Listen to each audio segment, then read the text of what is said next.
este vídeo corto vamos a explicar a Raúl cómo se introduce la carga de viento en superficies cilíndricas. Es muy importante entender que la carga de viento siempre actúa perpendicular a la superficie.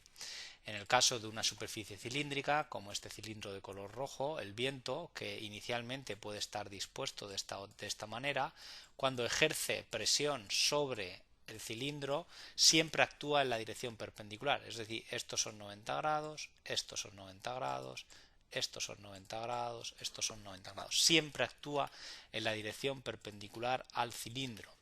Y la distribución que suele tener la carga de viento cuando actúa en la superficie del cilindro es esta que vemos aquí.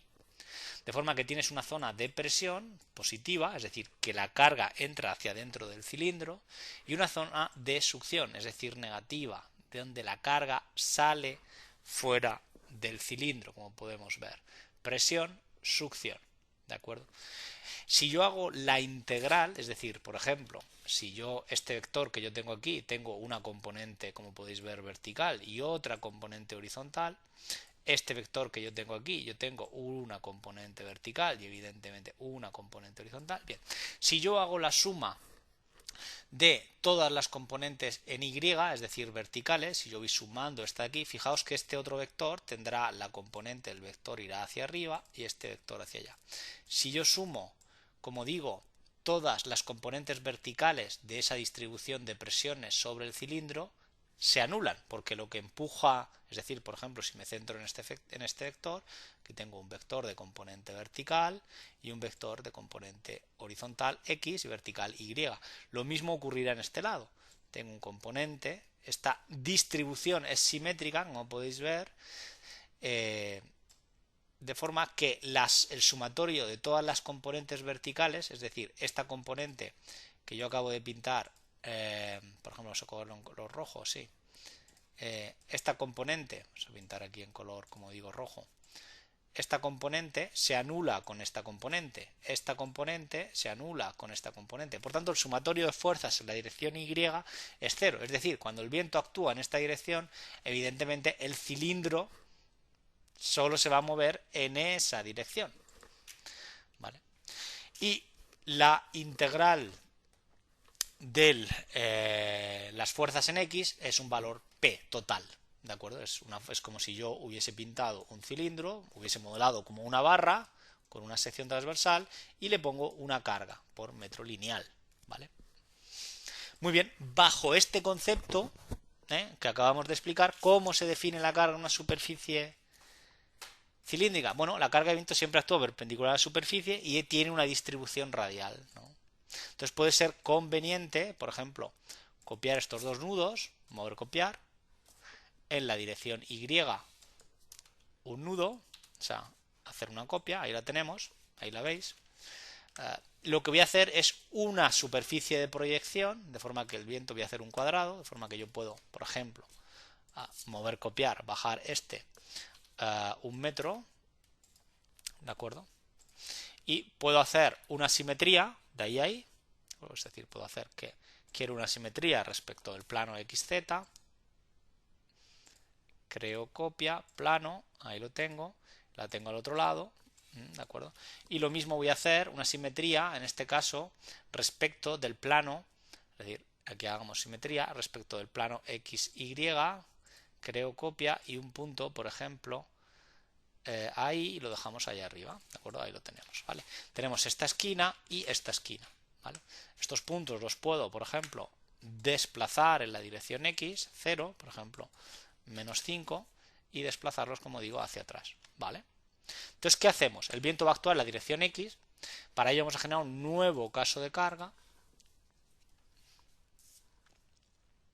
Vamos a quitar el peso propio, ¿de acuerdo? Aceptar. Vamos a decir, por ejemplo, que la base está totalmente rígida, empotrada, coaccionada, y lo que vamos a utilizar es la herramienta de generar carga poligonal o carga variable libre, nueva carga variable libre. Esta carga variable libre, aparece este menú, se va a introducir en esta superficie, que son las que vamos a aplicar, siempre va a actuar la carga perpendicular a la superficie. Fijaos, el eje Z apunta hacia adentro, de forma que una carga positiva empuja y una carga negativa empuja hacia adentro y una carga negativa empuja hacia afuera. ¿De acuerdo? El valor puede ser, por ejemplo, de referencia 1 kN metro cuadrado. El plano de proyección es el plano YZ. Los dos nudos de proyección, básicamente este y este. Y esta carga puede ser uniforme con la cota Z y variable a lo largo del perímetro. Puedo decir que sea variable a lo largo del perímetro. De forma que crece en el eje X, el ángulo, como podéis ver, alfa, de esta manera, ¿no? Entonces, ¿qué es lo que yo voy a hacer? Ese valor de 1 que yo he puesto en función del ángulo, por ejemplo, vamos a decir 1 a 0 grados, a, por ejemplo, vamos a decirle 20 grados, vamos a decirle, perdón, aquí 0, vamos a decirle 1, aquí vamos a decirle también positivo, por ejemplo, 0,5, a 40 vamos a decirle 0, a 60 vamos a decirle menos 0,5, a 80 vamos a decirle menos 1, a 100, a menos 100, por ejemplo, menos 1,5, y ahora vamos a ir bajando de nuevo hasta bajar a un valor razonable. Aquí, por ejemplo, puedo decirle de nuevo menos 1, aquí en 140 podemos decirle menos 0,5, y a partir de aquí hasta 180 menos 0,5, hasta 180 menos 0,5. ¿Vale? Y básicamente repetir menos 0,5, menos 0,5, que tengo 2, menos 1, menos 1,5, menos 1 de nuevo, menos 0,5, 0, 0,5 y 1.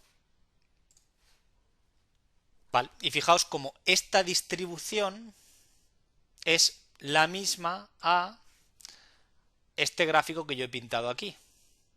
Es decir, es como si yo este gráfico lo mirase de esta manera corrido en la línea. ¿De acuerdo? ¿De acuerdo? Un primer punto del eje podría ser, por ejemplo, este, y un segundo punto del eje es el punto, quizás podemos coger el punto de arriba, este punto de aquí, y el segundo punto del eje, pues por ejemplo, este punto de ahí. ¿De acuerdo? Beta es 0 grados y ahí es donde va creciendo el alfa. Le vamos a aceptar, le vamos a aceptar. Ya tenemos la carga así aplicada. Esto que acabo de hacer es lo mismo que yo mostraba en mi dibujo. Esto se puede calcular y si queremos comprobar que esto es exactamente lo mismo que yo estaba haciendo en mi dibujo, ¿vale? Igual podemos hacer un mallado mucho más fino, configuración de la malla a elementos finitos, vamos a decir por ejemplo un tamaño de malla 0.05, regenerar, de nuevo calcular,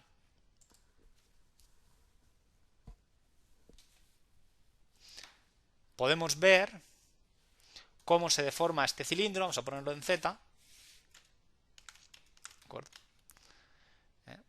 Y ahí veis los valores, ¿no? Entonces, ¿es esto cómo se está deformando de manera correcta? ¿Cómo puedo mover esto? Aquí en distribución de carga, en superficies, puedes ver la carga en el eje local PZ. De forma que ves valores positivos y valores negativos. Entonces, ¿qué estás viendo? Está empujando por aquí, succionando por aquí y succionando por ahí. Vamos a verificar esto leyendo valores. Por ejemplo, coger con el valor, asignar valores aquí, le decimos PZ. Entonces, puedo leer que aquí es el valor de prácticamente 1, aquí es el valor prácticamente de 1,5 y aquí es el valor residual de menos 0,5. Y mientras tanto tenemos esa gradación que estamos comentando. ¿De acuerdo? Y ahí vemos la, como digo, la deformada del cilindro. Podemos ponerlo en Z. Está empujando por ahí y siendo succionada en la parte de ahí atrás. ¿De acuerdo? Al final, ¿qué es lo que tengo? La carga total es de 8.32 kN, pero yo he dado una distribución radial, como acabamos de comentar. ¿Vale? ¿Y cómo lo puedo comprobar? Con el tema de distribución de carga. Aquí tenemos un valor positivo. Positivo quiere decir que entra hacia adentro, pues los elementos están, y cuando veis la deformada, veis que aquí está entrando hacia adentro, aquí está saliendo hacia afuera, y es así como cómo se está deformando el sistema. Valores de superficie podéis quitar valores extremos. ¿De acuerdo? Espero haya quedado claro cómo he definido la carga y la forma de definir la carga de viento en este tipo de superficies. Esto lo podéis encontrar además en un artículo técnico. Espero haber aclarado la consulta realizada.